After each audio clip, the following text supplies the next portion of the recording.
Today, Trump's plan to tax Hollywood movies made outside the United States. The Trump effect comes for Australia's election. What's the impact in Europe? Jury selection in the Diddy trial starts today. Plus, what to expect from this week's Fed meeting.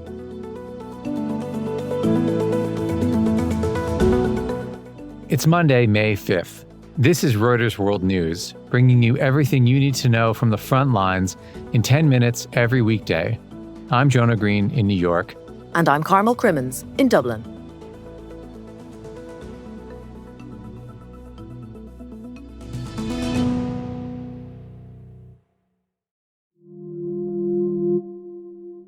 US President Donald Trump has declared a 100% tariff on movies produced outside the United States. The plan, announced in a social media post, is light on detail. But Trump says the American movie industry is dying a very fast death due to the incentives offered by other countries. Movie and TV production has been shifting away from Hollywood for years in favour of locations with tax incentives that make filming cheaper. In 2023, about half of spending by US producers on big-budget movie and TV projects went outside the US.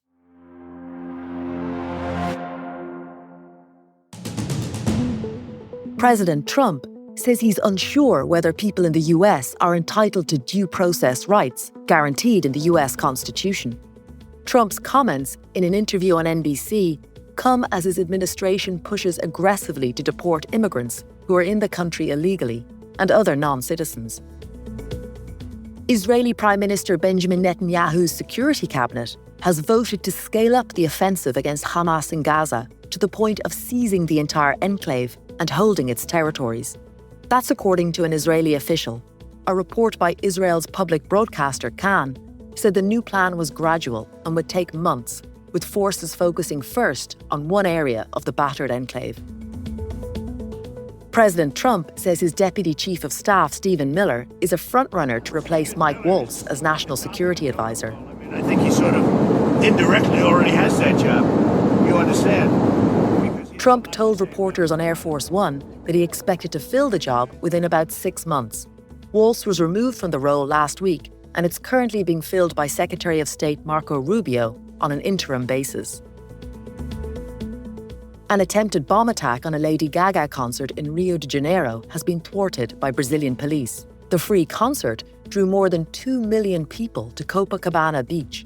Authorities say the plot includes improvised explosives and Molotov cocktails and was from a group promoting hate speech and the radicalization of teenagers. And finally, President Trump says he wants federal law enforcement agencies to work on restoring Alcatraz as a functioning maximum security prison. The federal prison on Alcatraz Island in San Francisco Bay closed in 1963, and it's now one of the city's most popular tourist destinations.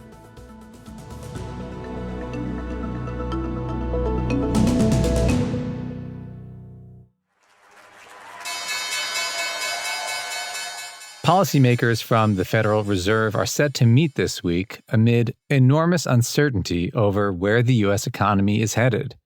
Reporter Ann Saphir lays out what to expect. The Fed is going to sit tight. And the reason for it is simple. We just don't know enough about how the economy is going to react to the tariffs yet. We saw the GDP contract last quarter. We saw the labor market is holding up pretty well.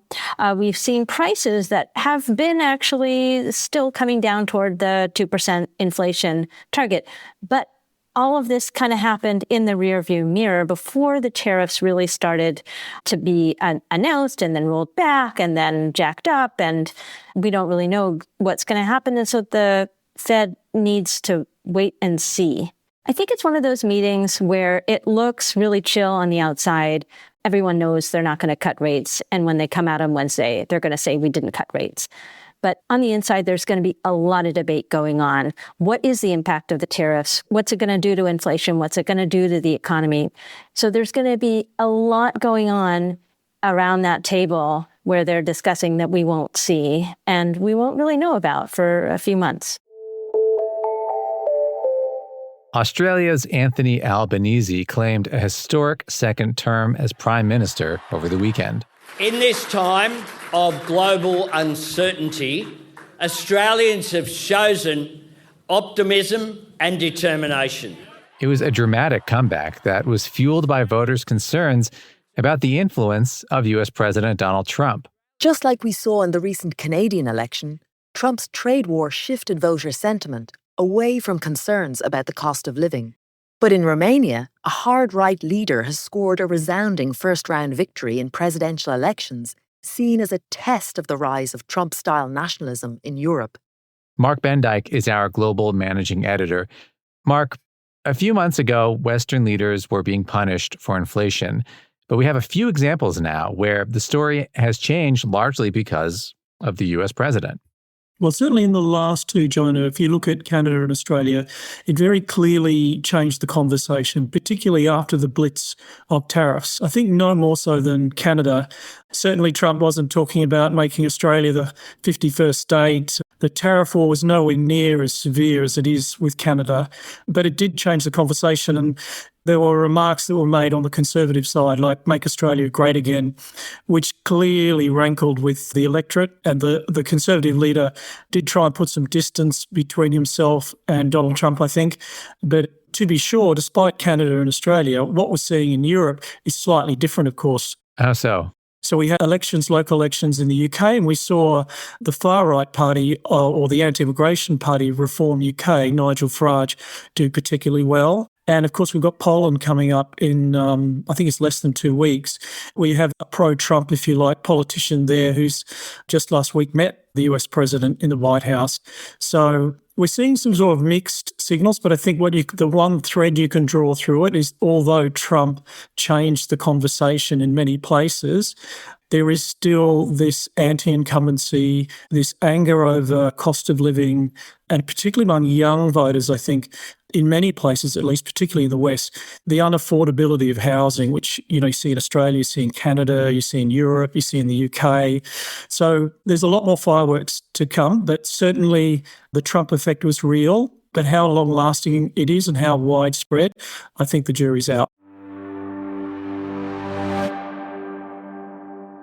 Jury selection begins today in Sean Diddy Combs' sex trafficking trial. The hip-hop mogul rejected a plea deal last week and has pleaded not guilty to 5 criminal charges. Legal reporter Jack Queen is here with everything you need to know. I think the most important thing for people to understand is just the gravity of the charges here. Mr. Combs is accused of this 2-decade racketeering and sex trafficking conspiracy, and along the way, a lot of violent incidents allegedly perpetrated by Mr. Combs. I mean, we're talking about allegedly kidnapping people at gunpoint, even arson. He's accused of throwing a Molotov cocktail into the top of someone's car. These counts carry really hefty penalties. Racketeering is up to 25 years, and sex trafficking, he could face a life sentence potentially. Now, life sentence probably isn't likely, but nonetheless, he's 55 years old, and so a multi-decade prison sentence could be sort of the rest of his life. There are 4 accusers in this case, and 3 of them are going to be testifying under pseudonyms to protect their privacy.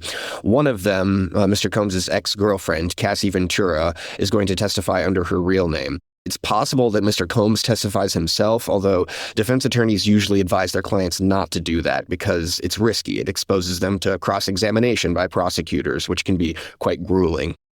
Do we have a preview of what Diddy's defense is going to look like?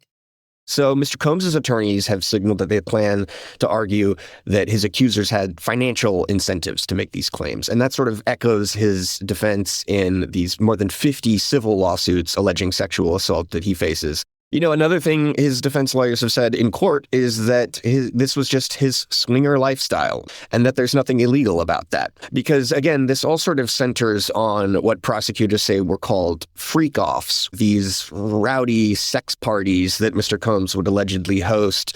And the prosecutors allege that Mr. Combs drugged a lot of the people who participated. And these parties where the freak-offs allegedly happened were, at one point, the hottest ticket in the entertainment business. And so one thing that people will be watching for is if some big names come up.